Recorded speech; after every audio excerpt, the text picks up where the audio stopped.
साथियों, भवानी प्रसाद मिश्र व्याख्यान माला की इस तीसरी कड़ी में मैं अपनी प्रिय कविता सत्यकाम पर कुछ विशेष बात आपसे करना चाहती हूँ। यह कविता बीए और एमए के पाठ्यक्रम में लगी हुई है और यह कविता उस समय की पृष्ठभूमि, उस समय की सामाजिक आधार व्यवस्था और उस समय के तमाम गुरु शिष्य परंपरा पर दरअसल पर्दाफाश करती है और भवानी प्रसाद मिश्र की क्रांतिकारी भावना को उद्घाटित करती है। सत्यकाम कविता छायावादोत्तर कवि भवानी प्रसाद मिश्र की ऐसी कविता है जिसमें समाज में व्याप्त देवदासी प्रथा और वर्णाश्रम व्यवस्था पर चोट की गई है कि किस प्रकार तत्कालीन सामाजिक कुप्रथाएं समाज में जोंक की तरह बनी हुई थीं और उसे खाए जा रही थीं, उसे खोखला कर रही थीं।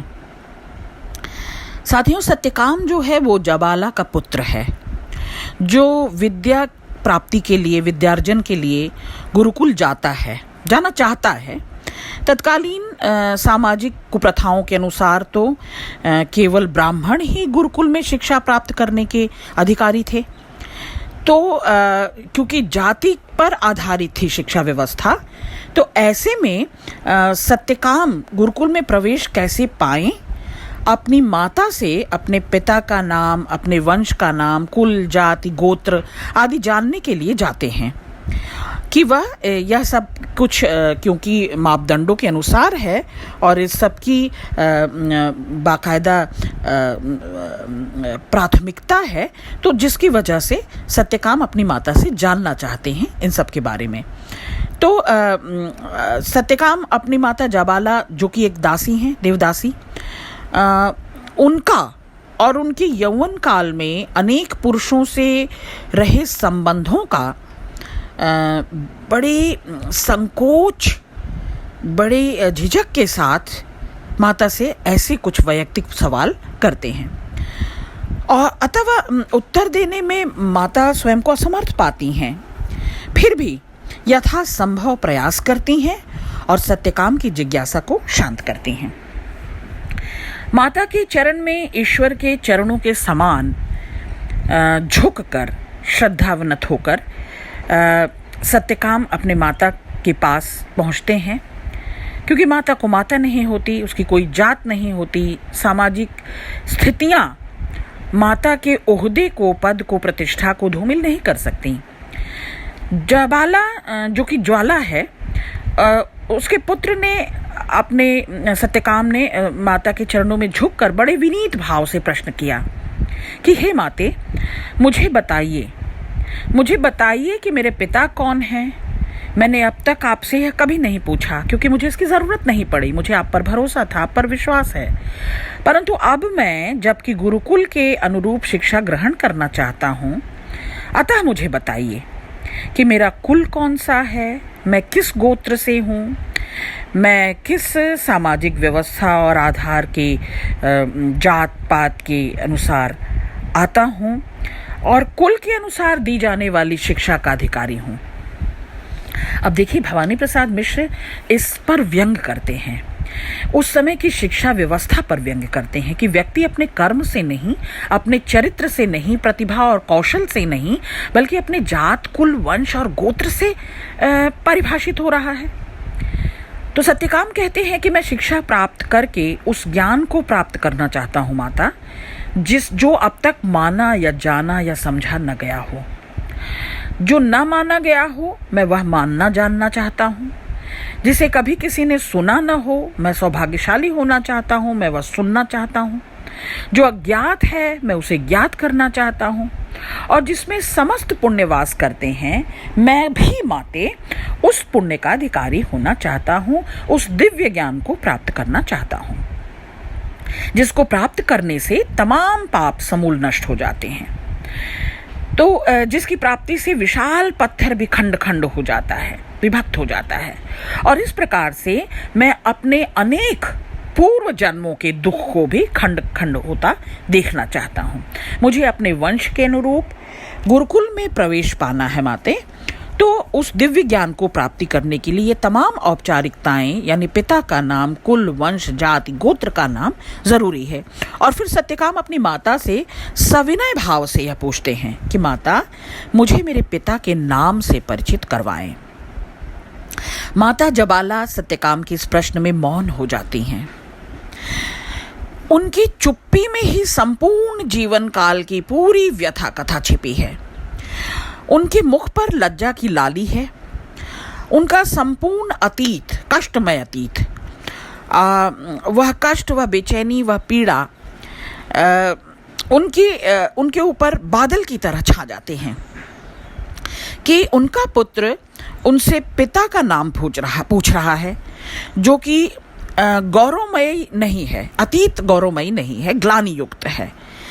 अगले ही क्षण माता तमाम संकोचों को एक तरफ झटका कर छोड़कर स्मित मुस्कान, सरल मुस्कान, निश्चल मुस्कान के साथ, आशा और उज्जवल की छाया के साथ उनके चेहरे पर एक आभा छाती है, एक चमक, एक दीप्ति छाती है, और वह नेत्र उठाकर सगर्व, यानी गर्दन ही नहीं, आंखें उठाकर बड़े ही पुनीत भाव से अपने पुत्र को निहारती हैं। और उसने अपनी स्थिति के बदले या भविष्य को बदलने की आशा से पुत्र को प्रश्नाकुल देखकर वह आशान्वित होती हैं और निश्चय करती हैं कि वह उसकी जिज्ञासाओं को आज शांत करेंगी। माता जबाला स्नेहयुक्त सत्यकाम को अपने प्रश्न पर नाराज नहीं होती, व्यथित नहीं होती, बेचैन नहीं होती और ग्लानि से भी नहीं भरती। तो यहाँ रचनाकार वस्तुतः भवानी प्रसाद मिश्र की दखल है इस कविता में कि वे वर्ण व्यवस्था पर, जाति व्यवस्था पर साथ साथ व्यंग्य भी कर रहे हैं और सत्यकाम की जिज्ञासा को शांत करने के लिए माता की निश्चल स्मित स्वभाव को, जो गौरव से अपने पुत्र को निहारती है, को दिखाते हैं। माता, मैं क्या कहूँगा वनस्थली में जाकर जब गौतम ऋषि मुझसे मेरे पिता का नाम पूछेंगे? मैं क्या उत्तर दूंगा?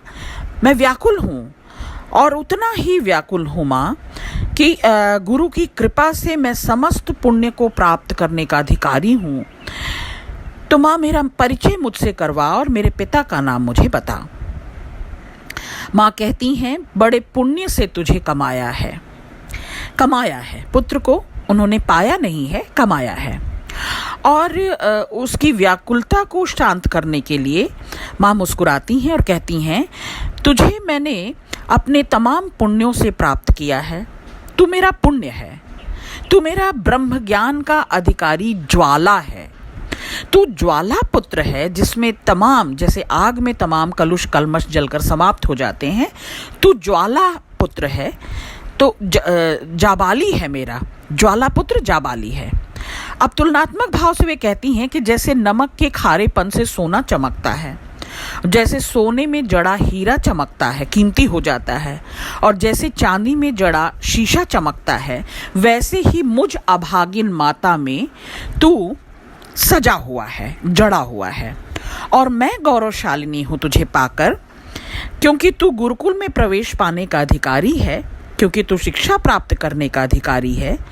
हे मेरे पुत्र, तेरे ओज, तेरे प्रकाश, तेरी प्रतिभा से मैं प्रति संविधान करना चाहती हूँ, यानी चिरकाल से, सदियों सदियों से चले आ रहे संविधान को बदलना चाहती हूँ और उसके अमान्य नियमों को तोड़ना चाहती हूँ और देवदासी प्रथा पर चोट पहुंचाना चाहती हूँ और अपनी स्थिति में परिवर्तन करना चाहती हूँ।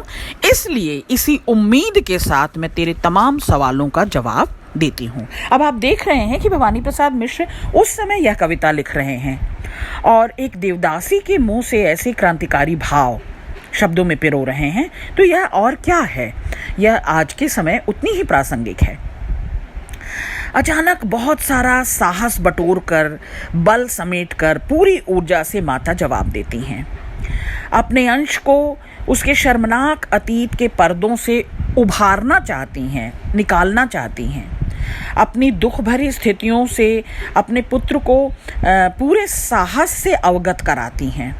और यह सब कुछ समेट कर माता कहती हैं, हे वत्स, तुम गुरु से जाकर निवेदन करना कि मेरा जन्म कमल के समान है। जिस प्रकार कमल कीचड़ में खिलता है, वैसे ही मेरा जन्म दुख की स्थितियों से हुआ। मैं तो हूं दीनहीन, परंतु ज्वाला हूं। मैं खुद को दीनहीन समझती नहीं, अपने को और अपने पुत्र को प्रभावशाली और प्रतिभाशाली मानती हूँ, ठीक वैसे ही जैसे विमल दोष दुर्गुण से रहित। इसीलिए तुझे सत्यकाम कहती हूँ और सत्यकाम को माता उसके पूर्ण जन्म के किंचित पुण्य कर्मों का परिणाम मानती है और इस रूप में व्यक्त करती है। ज्वाला कहती हैं कि अपने यौवन काल में कई पुरुषों से मेरा संबंध रहा, क्योंकि मैं देवदासी थी। उन दिनों कितनों ही पंडितों ने कितनों ही देवताओं ने मेरा संसर्ग किया, परंतु उसका पुत्र सुनील है, ज्वाला है, तेजस्वी है, और चूंकि ज्वाला का पुत्र है इसलिए जाबाली है। तो इतना कहकर वह इस प्रकार से आकाश को देखती हैं, हेरती हैं, कुछ खोजती हैं, जैसे वह भारमुक्त हो जाना चाहती हैं और आकाश में कुछ ढूंढ रही हों। इतना कहकर अपने पुत्र से नजर हटा लेती हैं और सत्यकाम भी पूरे स्नेह से, पूरे इज्जत प्रतिष्ठा से सजल नेत्रों से अपने माता को प्रणाम करते हैं और वहां से प्रस्थान करते हैं। तो कवि भवानी प्रसाद मिश्र यहाँ यह भी बताना चाहते हैं कि सत्य के ज्ञात हो जाने पर भी सत्यकाम के मन से अपनी माता के लिए श्रद्धा में कोई कमी नहीं आती, बल्कि अपनी माता के प्रति वह और अधिक श्रद्धा भाव से भर जाते हैं। जैसे सत्य को ज्ञान की प्राप्ति हो जाए, ऐसे ही सत्यकाम को अपने माता से उन सवालों का जवाब मिलता है। जब अन्य शिष्य हवन की अग्नि को पूजने के लिए समिधा लेकर पहुंचते हैं गुरुकुल शिक्षा प्राप्त करने के लिए, ऐसे समय में सत्यकाम गुरु के समीप दोनों हाथ जोड़कर उनके चरणों में झुककर प्रणाम करते हैं और कहते हैं, आपके सानिध्य में आया हूँ। वस्तुतः शिष्य को निष्कपट और निश्चल होना चाहिए। गुरु को भगवान की श्रेणी में देखना और समझना चाहिए।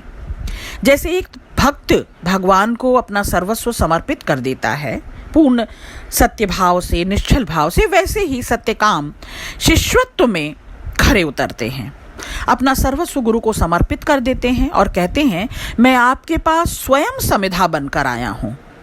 जैसे ये लोग हवन की अग्नि के लिए समिधा लेकर आए हैं, मैं स्वयं समिधा होकर आया हूँ और शिक्षा प्राप्ति का आकांक्षी हूँ।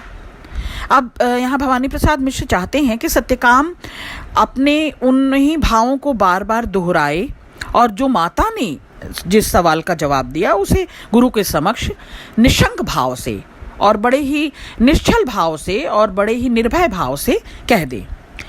प्रत्युत्तर में गुरु सत्यकाम को का गोत्र पूछते हैं। अब यहाँ वर्णाश्रम व्यवस्था पर चोट किया जा रहा है कि गुरु भी इस बात को स्वीकार करते हैं कि गुरुकुल में केवल ब्राह्मण पुत्र को ही ज्ञानार्जन का अधिकार है। तुम किस गोत्र के हो वत्स? कवि समाज की उन सड़ी गली परंपराओं पर भी प्रहार कर रहे हैं कि ब्रह्म ज्ञान का अधिकारी केवल ब्राह्मण पुत्र क्यों हो? वेद आदि श्रुतियों को सुनने, पढ़ने, पढ़ाने, जानने, समझने, मानने का अधिकार केवल ब्राह्मणों को क्यों हो? गौतम ऋषि का ऐसा प्रश्न करना सत्यकाम की प्रतिभा पर भी तो प्रश्न है कि इस शांत निर्मम प्रश्न का विरोध प्रकृति कर देती है। सत्यकाम नहीं करते, प्रकृति करती है। अपने स्वभाव की वास्तविक गति को छोड़कर पूरे आश्रम में एक सन्नाटा पसर जाता है, चुप्पी सी छा जाती है। भवानी प्रसाद मिश्र के अनुसार गुरु को शिष्य की प्रतिभा पर, उसकी पारदर्शिता पर ध्यान देना चाहिए, उसके गोत्र पर, कुल, जात, वंश, परंपरा पर नहीं। संध्या काल की बेला है, सूर्य की किरणें जैसे सरयों की लहरों पर लहरा रही हैं, ठहर सी जाती हैं। वृक्षों के समूह पर चंचल हवाएं भी भौले से शांत हो जाती है। फूल कलियां अपनी गति भूल जाती हैं, चटकना छोड़ देती हैं। संपूर्ण गुरुकुल का वातावरण स्तब्ध, शांत हो जाता है। जैसे गुरु के इस निर्मम प्रश्न पर, इस चोट और बेचैन कर देने वाले प्रश्न पर जैसे पूरी प्रकृति मौन हो जाती है। इस चुप्पी से सत्यकाम जैसे सत्यकाम के पर किए गए इस प्रश्न का विरोध कर रही हो प्रकृति। और फिर सत्यकाम संपूर्ण शिष्यत्व भाव से, ये शिष्यत्व भाव क्या है कि पूर्ण समर्पण और निश्चल होना शिष्यत्व की सबसे बड़ी पहचान है। समर्पित होकर, निरावृत होकर गुरु के समीप कहते हैं, गुरु मैं आपका सेवक हूँ, अनुचर हूँ। मेरे पिता का नाम तो मुझे ज्ञात नहीं, परंतु जो मेरी माता ने मुझे बताया मैं वह आपके सामने निवेदन करता हूँ।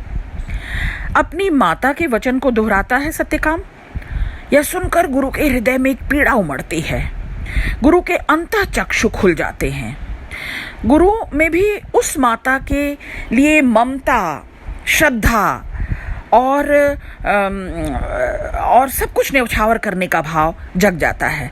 गौतम ऋषि के मन में और आंखों में स्नेह देखकर उन सजल नेत्रों से सत्यकाम अपने आप को भीगा हुआ पाता है। जैसे ही उसकी माँ ने उसे उसके सवाल पर देखा था, भरी हुई आंखों से, बिल्कुल उसी ममत्व से, उसी उत्सर्ग से, उसी श्रद्धा भाव से गुरु भी भीगी आंखों से सत्यकाम को देखते हैं और कहते हैं, हे वत्स, तुम निष्पाप हो, निश्चय ही तुम ज्वालापुत्र हो, जाबाली हो, छल रहित हो, निश्चय ही तुम सुगोत्र हो।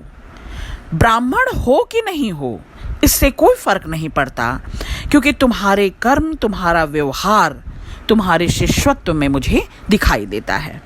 अब यहाँ भवानी प्रसाद मिश्र इस बात पर बल दे रहे हैं कि शिष्य में शिष्यत्व भाव ही सबसे बड़ी चीज है। अब इस कविता के माध्यम से कवि ने वहाँ की उस समय की देवदासी प्रथा पर, वर्णाश्रम व्यवस्था पर, जाति पाति पर, शिक्षा व्यवस्था पर व्यंग्य किया है, चोट किया है। और शिष्यत्व को उसकी प्रतिभा से, उसके गुणों से, उसके लक्षणों से, उसके व्यवहार से पहचानना चाहिए, न कि छल छद्म से, ढोंग से, मिथ्याचार से।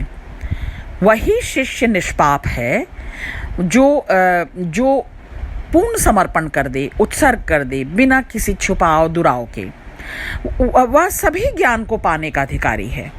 निश्चय ही वह देवताओं के तमाम उच्च कोटि पर सर्वोच्च स्थान पा सकता है। और ऐसा ही व्यक्ति अपने जन्म से नहीं, अपनी जाति से नहीं, कुल गोत्र से नहीं, अपने कर्म से पहचाना जाना चाहिए। तो यहाँ भवानी प्रसाद मिश्र कर्म और जन्म और जाति पाति, वर्णाश्रम व्यवस्था, देवदासी व्यवस्था पर बहुत अच्छी तरीके से, बहुत प्रासंगिक और आधुनिक तरीके से व्याख्या करते हैं।